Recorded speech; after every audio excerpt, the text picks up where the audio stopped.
Selamat datang kawan bisa, kawan bincang sehat. Selamat bergabung kembali di podcast, channel podcast RSUD Dungus. Hari ini selama acara berlangsung, saya Tia akan menemani kalian semua ya. Stay tune, jangan kemana-mana. Tak lupa Tia ucapkan semoga kalian sehat selalu dan acara kali ini dapat bermanfaat untuk kita, orang-orang di sekitar kita, dan memberikan dampak positif untuk Indonesia tercinta. Beberapa waktu ini sedang booming berita terkait hepatitis akut atau hepatitis misterius yang terjadi di anak-anak. Setelah COVID mereda, mulai timbul kasus lagi yaitu hepatitis. Dan hepatitis ini menyerang kepada anak-anak.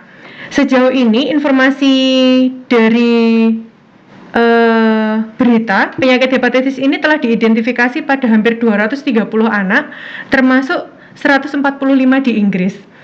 Kasus hepatitis misteri ini sebagian besar terjadi pada anak di bawah umur 5 tahun yang menunjukkan gejala awal, diare, mual, lalu merasakan demam, sakit kuning, kejang hingga hilang kesadaran. Setelah itu, WHO mengkonfirmasi bahwa satu anak di lokasi yang sangat dirahasiakan telah meninggal karena penyakit radang hati. 4 kematian lainnya, saya baca 3 di Indonesia dan 1 di Amerika Serikat telah dilaporkan oleh Kementerian Kesehatan tetapi tidak diinfokan secara resmi.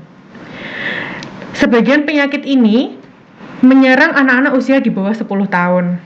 Membahas topik yang sedang naik daun ini ya teman-teman kawan bisa, kami akan mencoba untuk mengupas singkat di podcast kali ini. Kalian sudah tahu belum siapa tamu kita pada hari ini? Ya, tamu kita hari ini akan berjumpa lagi dengan Dr. Iin Fatimah, spesialis anak, dokter spesialis anak di Rumah Sakit Dungus Madiun. Selamat datang, Dok. Selamat datang juga Mbak Tia. Terima kasih atas undangannya kali ini. Iya, saya juga mengucapkan terima kasih, Dok. Ini sudah yang kesekian kalinya sepertinya ya, Dok ya. Sudah berapa kali ya? Sepertinya kurang lebih 2 atau 3 kali. Tahun ini sepertinya menyangkut tema anak-anak sangat banyak ya, Dok ya. Maksudnya kemarin itu tentang COVID itu mereda, ada vaksinasi, ada yang jadi pergunjingan vaksinasi anak. Ternyata vaksinasi anak berakhir, sekarang ganti datang hepatitis. Hepatitis ini ya muncul lagi, satu kasus selesai, satu kasus terbuka kembali. Lalu ini Dok, kali ini kan kita akan membahas tentang hepatitis misterius yang sedang melanda dan menjadikan perbincangan hangat di dunia kesehatan. Rata-rata ini kan menyerang anak-anak, maka kami mengundang Dr. Iin lagi karena sebagai pakarnya anak-anak ya, dan kebetulan Dr. Iin ini adalah dokter di rumah sakit kami. Jadi kita akan lebih rileks ngobrolnya karena beliau adalah pakarnya di anak-anak. Yang paling seneng lihat anak-anak lah ya. Semua pasti seneng lihat anak-anak. Iya. Lalu Dok, langsung ke pertanyaan ya Dok ya. Sumber penyakit ini kan sangat membingungkan di dokter bahkan di seluruh dunia di bidang kesehatan. Bahkan saya dengar itu tidak termasuk kategori hepatitis A sampai E. Okay. Nah, ada dugaan terkait dengan infeksi adenovirus. Nah, infeksi adenovirus ini kan masih awam bagi masyarakat ya. Sebetulnya adenovirus itu apa sih, Dok? Ya, jadi sebenarnya adenovirus itu penyebab hepatitis pada umumnya ya. Cuman memang kita klasifikasikan golongan hepatitis kan selama ini ada A, B, C, D, E, bahkan di luar negeri ada F sampai G juga kan ya. Tapi yang kita kenal di Indonesia ini hepatitis A sampai E. Memang semuanya penyebabnya adenovirus. Itu salah satu golongan atau kelompok virus yang menyebabkan hepatitis. Nah, jadi memang untuk kasus yang baru ini yang hepatitis dibilang misterius ya, misterius karena memang sudah dicekkan marker atau petanda hepatitis A, B, C atau yang lain sampai E, ternyata hasilnya negatif, nggak ada terbukti hepatitis yang mana, akhirnya dibilanglah hepatitis yang misterius. Jadi itu. Jadi dia itu dicek dulu ya Dok ya, karena gejalanya mirip seperti hepatitis, akhirnya digolongkan ke A sampai E, ternyata tidak ada yang sama, maksudnya tidak mendekati penyakit itu, tapi termasuk masih dalam gejala hepatitis ya dok ya. Jadi akhirnya dibikin istilah baru adalah hepatitis misterius yang belum diketahui penyebabnya. Iya, karena kan nggak tahu yang mana nih yang menyebabkan dia kok sampai sakit hepatitis Iya, ini. heeh. Bukan A, bukan B, bukan C, dan bukan yang lain. Jadi itu. Jadi kenapa kok akhirnya dibilang hepatitis misterius itu awalnya dok, boleh kita tahu awalnya tuh kasus awal mulanya itu di mana dan dia bisa sampai dijadikan dinamai hepatitis Oke. misterius. Ya, jadi memang awal mula penyakit ini ketika WHO mengumumkan ya ada KLB atau kejadian luar biasa dari hepatitis ini yang terjadi di Inggris Raya waktu itu pada tanggal kalau nggak salah saya juga lupa 5 April ya 5 April itu dilaporkan di Inggris Raya itu ada 10 kasus hepatitis yang dimana di situ mereka tidak diketahui penyebabnya pada anak usia 11 bulan sampai 5 tahun. 11 Itu bulan terutama sampai di 5 tahun. Skotlandia. Ya, paling banyak itu. Dari mulai itulah akhirnya berkembang di negara sekitar Eropa, muncul juga melaporkan ke WHO kejadian yang sama dengan rentang usianya juga hampir sama. Akhirnya pada tanggal kalau nggak salah awal Mei ya WHO menetapkan bahwa ini suatu kejadian luar biasa. Kejadian luar biasa di dunia secara global. Total dari tanggal 1 Mei terdapat 228 kasus di Eropa waktu itu di seluruh dunia bahkan. Ya. Jadi kasus ini sudah menyebar di sana. Terus tidak menutup kemungkinan juga Indonesia. Terus kontak penyebarannya itu dok, kira-kira di awal dari apa? Maksudnya kontak penyebaran penyakit ini, termasuk untuk hepatitis secara umum, apakah mirip dengan hepatitis secara umum atau hepatitis misterius ini ada penyebab yang lain? Beda apa enggak gitu loh dok antara hepatitis biasa sama hepatitis misterius ini? Gejala kontak penyebarannya ya. Untuk penyebaran hepatitis misterius itu sendiri sebenarnya hampir sama dengan hepatitis yang lain. Jadi hepatitis yang sudah ada itu kalau yang kita kenal A, B, sama C yang paling sering di Indonesia ya. Dimana hepatitis A sama hepatitis C ini bisa menyebar lewat istilahnya medisnya fekal oral atau dari barang-barang yang tidak bersih, yang tidak higienis, kemudian kepegang sama tangan atau memegang benda dimasukkan mulut pada anak-anak yang fase oral atau fase suka masukkan sesuatu yang ke mulutnya itu. Jadi penyebarannya lewat itu.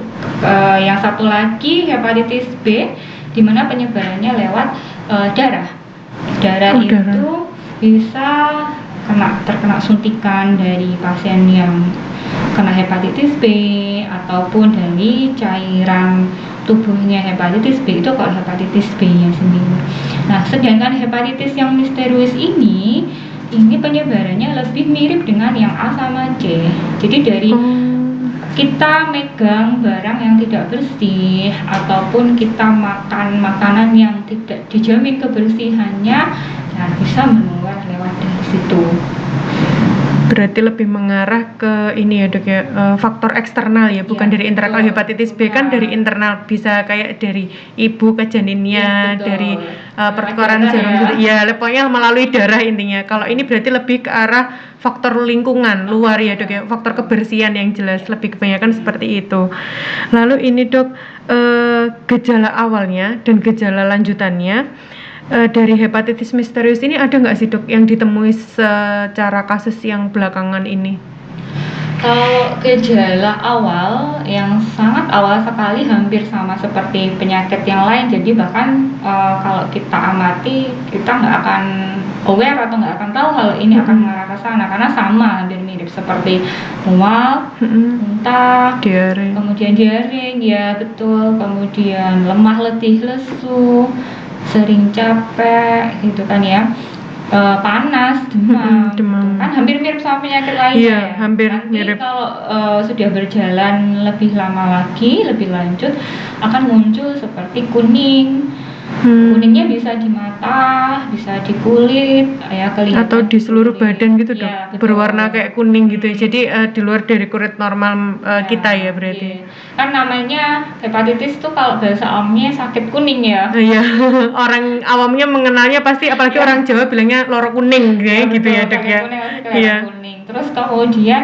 kencingnya warnanya lebih pekat atau lebih gelap. Misalkan katakanlah biasanya kencingnya jernih ya. Terus tiba-tiba warnanya kok kayak teh atau lebih kuning pekat gitu ya. Itu sudah mulai aware. Iya. Nah, kalau gejalanya sudah berlanjut seperti itu, bahkan sampai ada penurunan kesadaran, Iya. kejang, itu juga bisa. Kalau sudah sangat berlanjut seperti itu, nah otomatis ya harus kita lakukan pemeriksaan lebih terperinci untuk mengetahui apakah sakitnya ini masuk ke ranah hepatitis yang misterius itu. Gitu. Nanti ada beberapa pemeriksaan yang dilakukan. Iya, kalau di Indonesia ini kan kita tahu sudah ada 3 kasus ya dok ya, kurang lebihnya. Ya, kurang lebihnya. Kalau yang ini saya ambil data dari Kemenkes ya, yang baru beberapa hari yang lalu Kemenkes memberikan informasi kalau di Indonesia ini ada 18 pasien yang bergejala hepatitis akut yang belum diketahui penyebabnya, di mana rata-rata usianya antara 0 sampai 20 tahun di sini dari data yang dikeluarkan oleh Kemenkes. Jadi itu. Dari 18 itu dok, tadi kan diinformasikan bahwa ada pemeriksaan khusus untuk mengetahui penyakit hepatitis misterius ini. Kalau boleh tahu dok, pemeriksaan khusus itu tuh pemeriksaan khusus seperti apa dok? Oke, karena hepatitis atau sakit kuning ini yang diserang adalah hati ya, atau biasanya orang bilangnya liver gitu ya.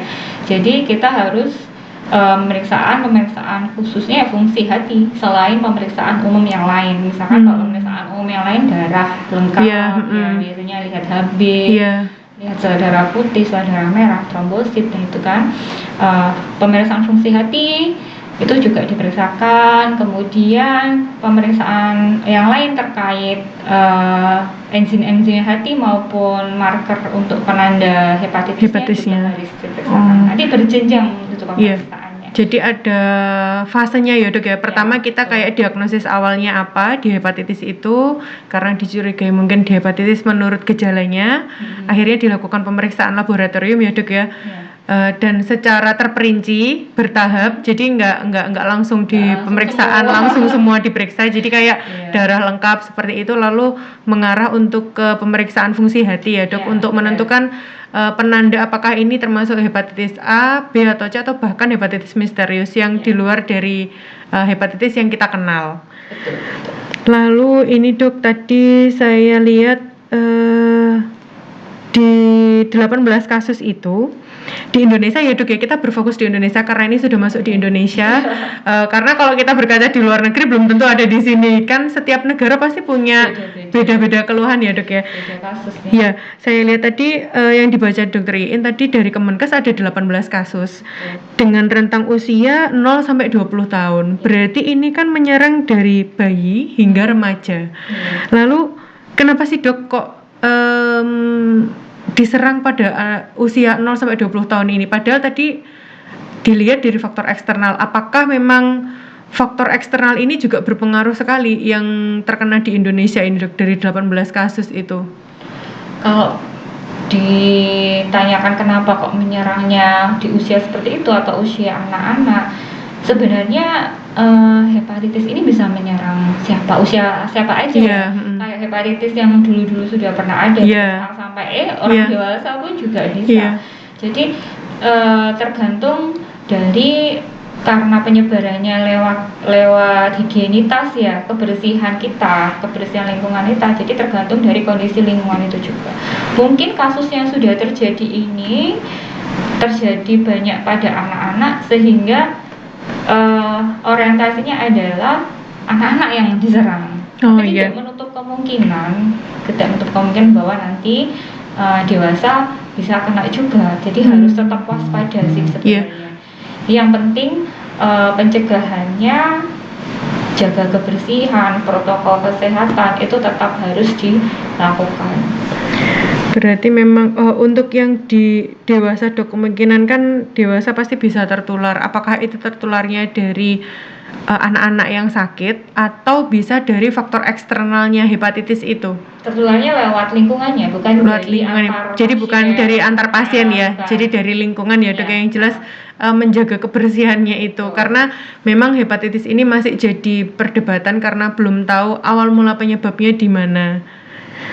Lalu pasti yang jadi pertanyaan nih Dok, apakah penyakit ini bisa sembuh?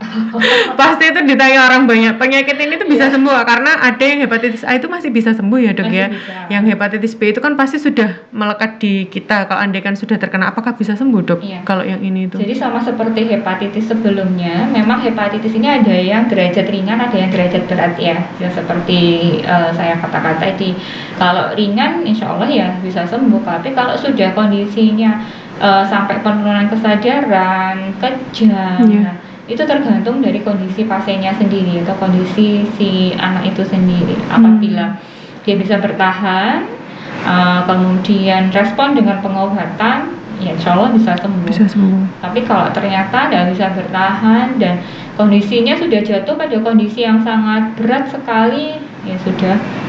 Biasanya tidak ada kemungkinan sembuh Iya. atau bahkan mungkin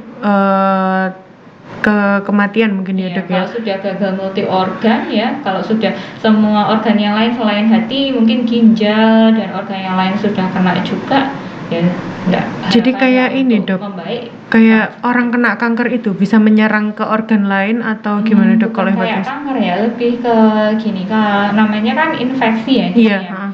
Hepatitis berarti infeksi di hati atau di liver ya.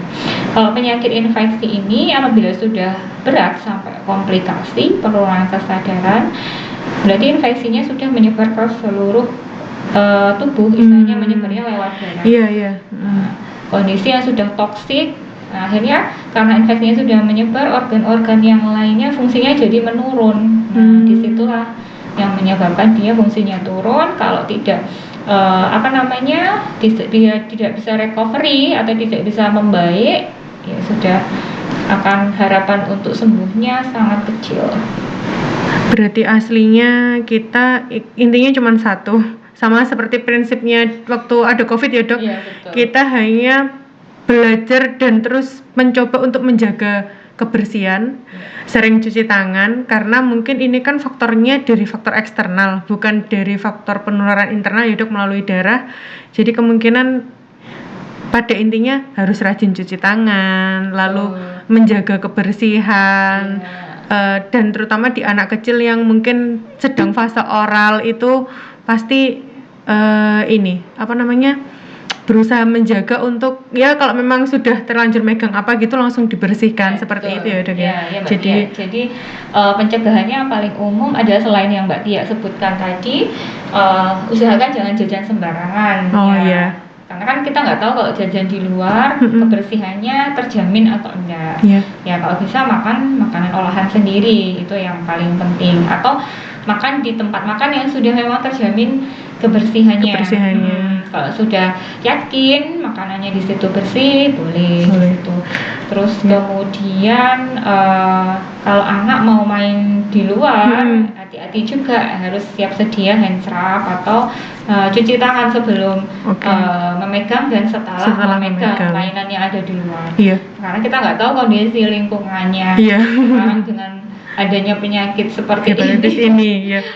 Jadi lebih awas, bukannya kita parno gitu ya Dok, tapi memang posisinya kita harus menjaga untuk menghindari yang lebih buruk gitu kan intinya. Jadi Dok, jadi bisa saya simpulkan ya Dok ya dari beberapa pertanyaan ini bahwa penyakit hepatitis misterius ini sebetulnya hampir sama dengan hepatitis biasa, hanya dia tidak bisa dikualifikasikan dari hepatitis A sampai hepatitis E, makanya akhirnya dia dianggap hepatitis misterius. Lalu untuk kasus di Indonesia, ini laporan dari Kemenkes sudah ada 18 kasus dari usia rentang 0 sampai 20 tahun.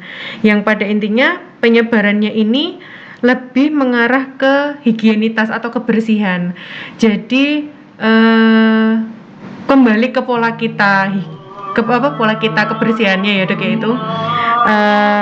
Lalu lebih tepat menjaga kebersihan untuk yang dewasa, bahkan untuk yang di anak-anak jangan jajan sembarangan. Terus apabila ingin makan di luar kita cross check dulu kebersihannya ada atau enggak. Maksudnya kita lebih aware, bukannya kita parno hanya untuk mengurangi agar tidak terjadi kemungkinan terburuk terkena hepatitis misterius ini ya dok ya. Iya betul.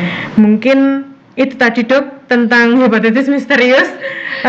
Sedikit untuk mengedukasi masyarakat agar lebih waspada dan lebih paham biar tidak dianggap oh ini kena hepatitis nanti pasti sudah takut, karena kadang kan ada yang orang tua itu yang lebih takut memeriksakan anaknya kalau ada gejala tertentu. Paling enggak kalau sudah ada penjelasan seperti ini, gejalanya seperti apa, bisa menjadi untuk pemahaman awal keluarga ataupun orang tua agar bisa memilah lah ini termasuk sakit apa, biar kita lebih aware dan lebih apa ya dok ya, kayak nggak ada KLB itulah di Indonesia. Saya kan ada kejadian luar kejadian luar biasa karena memang sudah biasa sebetulnya hepatitis A jadi KLB ya dok ya, biasanya, tapi kan ini hepatitis yang tanpa penyebab dan tidak tahu penyebabnya dan solusinya juga belum tahu karena ini sangat misterius, makanya diberitahu hepatitis misterius ya. Itu tadi dok mungkin penjelasan tentang hepatitis misterius. Saya mengucapkan terima kasih dok karena ini sudah di penghujung acara. Ya, terima kasih Dokter Iin sudah meluangkan waktu untuk kesekian kalinya berkumpul dengan kita di podcast, karena hampir kita ketemu di banyak momen. Kebetulan tahun ini banyak momen tentang anak-anak sepertinya dok. Iya, lebih aware-nya tahun anak-anak, termasuk yang vaksinasi COVID di anak-anak, COVID di anak-anak seperti apa itu, dan bahkan sekarang ternyata kasus ini ke anak lagi. Oh iya, satu pesan Mbak. Iya, monggo dok. Dengan beredarnya banyak informasi di luar tentang hepatitis misterius ini, ya saya harap semua para orang tua ya jangan panik dulu ya. Jadi memang ini tidak seperti COVID kemarin ya yang penularannya bisa lewat udara, kemudian bisa lewat misalkan hirupan ya. Ada orang batuk, ada apa itu bisa ketularan, enggak. Jadi memang ini lingkungan yang menentukan dari penyakit ini. Kalau memang lingkungannya terjaga kebersihannya, insya Allah ya aman. Tapi kalau lingkungannya tidak terjaga kebersihannya, ya harus kalau terjadi sesuatu harus berusaha membersihkan. Iya benar. Intinya membuat kita untuk pola hidup bersih dan sehat lah ini. Agar kita terhindar dari penyakit. Intinya seperti itu ya dok. Terhindar dari penyakit apapun lah. Itu tadi teman-teman sedikit pesan dan kesannya dari Dokter Iin. Jangan lupa selalu menjaga kebersihan, terutama faktor lingkungan kalian. Tetap semangat, dan ini bukan seperti gejala COVID yang langsung merambah luas di mana-mana. Kita hanya cukup aware, jaga kebersihan. Jangan lupa jaga kebersihan ya teman-teman ya. Berhubung kita sudah di penghujung acara, kawan bisa, terima kasih untuk waktunya kawan bisa yang sudah mendengarkan podcast ini. Mohon maaf saya sampai latah. Jangan lupa datang dan selalu masuk di channel. Jangan lupa di like ya. Jangan lupa sering-sering berkunjung dan tunggu kita di episode selanjutnya. Terima kasih Dokter Iin. Selamat siang.